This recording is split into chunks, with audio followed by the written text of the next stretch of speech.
kembali lagi di channel Festinel Studio Febri House segmen Ingin Tahu. Ada updatean terbaru loh. Dan sebelum lanjut videonya, jangan lupa like, subscribe, dan komen ya. Ingin tahu bagaimana cara mengamati hujan meteor yang menarik? Bagaimana sih cara mengamati hujan meteor? Yuk simak hal-hal yang harus kamu perhatikan. Tentunya kamu ingin melihat fenomena langit yang indah ini dan tidak mau kehilangan momennya kan? Pertama, cari waktu yang tepat. Misalnya, sebelum kamu ingin melihat hujan meteor Taurid Utara, kamu harus tahu kapan rasi bintang yang tersebut terbit di ufuk timur sesuai dengan perhitungan yang sudah dijadwalkan. Kamu juga butuh peta langit agar mempermudah kamu mengetahui kapan rasi bintang itu terbit dan letaknya di mana. Kedua, langitnya harus cerah. Maksudnya cerah itu tidak berawan, terlihat ribuan bintang di langit. Cuaca juga harus mendukung tentunya. Kamu harus tahu kapan waktu hujan dan kapan waktu yang cocok untuk hangout bersama teman. Ketiga, tempat yang bebas dari polusi cahaya. Usahakan di sekelilingmu tidak ada lampu-lampu yang menerangi, karena cahaya lampu bisa membiaskan penglihatan kamu ke langit. Kamu bisa mencari tempat terbaik, misal di gunung, di pantai, atau di hutan bersama teman.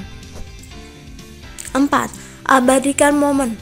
Ini cocok buat kamu yang suka atau hobi astrofotografi untuk mengabadikan momen ini.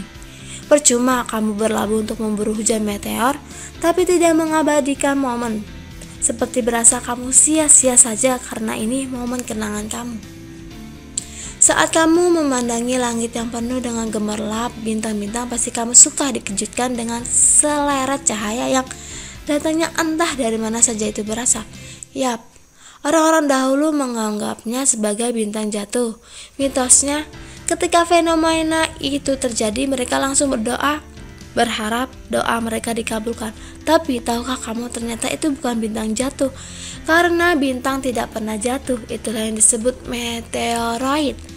Bagaimana sih cara mengamati meteor? Yuk simak hal-hal yang harus kamu perhatikan. Tentunya kamu ingin melihat fenomena langit yang indah ini dan tidak mau kehilangan momennya kan?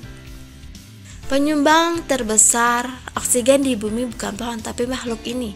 Ternyata peran pohon sebagai penyumbang oksigen bagi bumi bukan menjadi yang terbesar, karena pohon hanya menjadi salah satu bagian saja sebagai penyumbang oksigen bagi bumi sebesar 20%.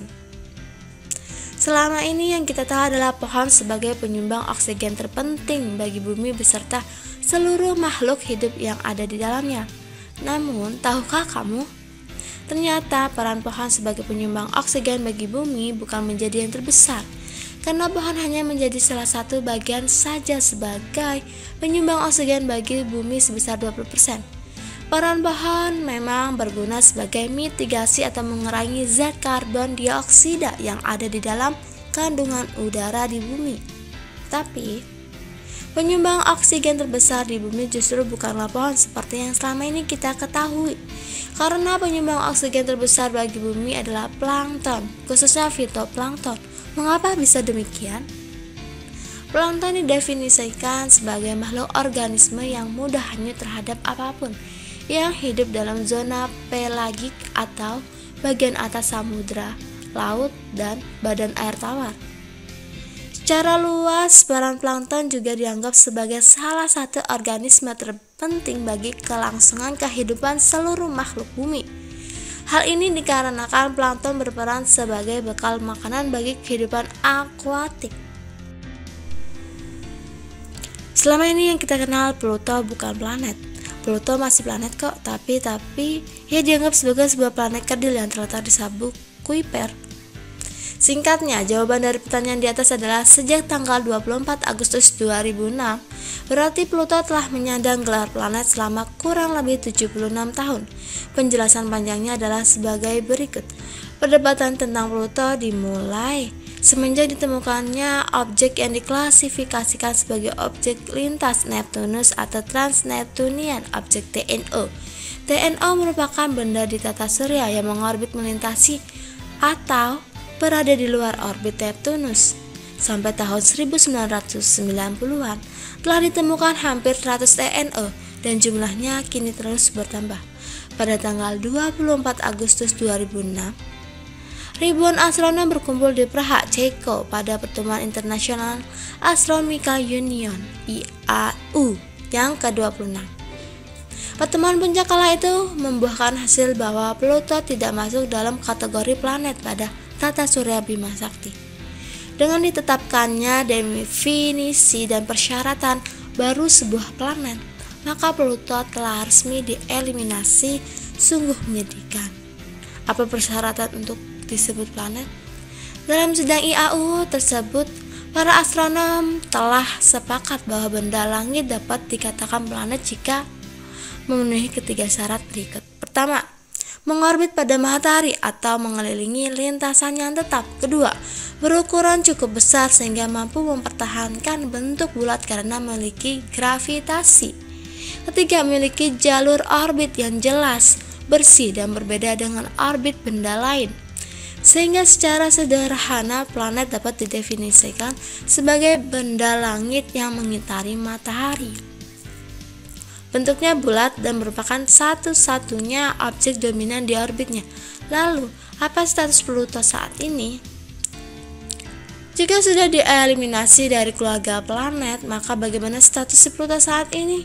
Apakah single, merana, atau gimana? Ternyata IAU telah bersepakat memberikan klasifikasi baru yang disebut planet kerdil, dwarf planet, kepada Pluto. Selain Pluto, ternyata ada benda-benda langit lainnya yang masuk dalam kategori planet kerdil ini, diantaranya Charon, Xena, dan Ceres. Lumayanlah ada temannya ya. 5 teori konspirasi bulan paling misterius. Bulan merupakan satu-satunya satelit alami yang dimiliki bumi. Pendaratan manusia pertama di bulan juga telah lama dilakukan. Tapi, apakah kamu percaya hal tersebut? Ternyata tidak semua orang benar-benar percaya. Pertama, manusia belum pernah mendarat di bulan. Pendaratan manusia di bulan pernah dilakukan oleh Neil Armstrong sekitar 50 tahun yang lalu. Tapi hingga kini masih ada saja orang yang menganggap kalau hal tersebut hanya rekayasa yang dibuat oleh Amerika Serikat dan NASA. Mereka tidak percaya kalau manusia pernah mendarat di bulan dan beranggapan kalau Amerika Serikat telah membohongi publik. Kedua, bulan terbuat dari keju.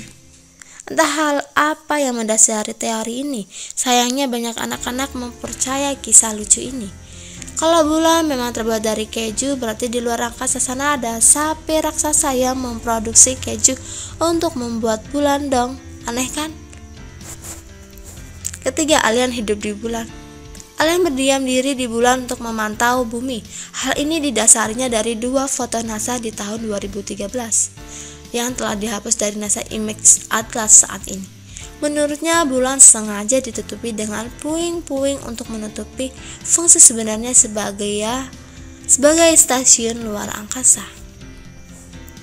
4. Bulan berubah berwarna menjadi hijau. Pada tahun 2016 lalu, ada rumor beredar yang mengatakan bahwa warna bulan akan berubah menjadi hijau disebabkan posisi beberapa planet menjadi saling sejajar. Faktanya, bulan tidak benar-benar berubah menjadi hijau. Perubahan yang warna bulan tersebut sama halnya seperti perubahan warna matahari yang menjadi lebih merah saat terbenam. 5.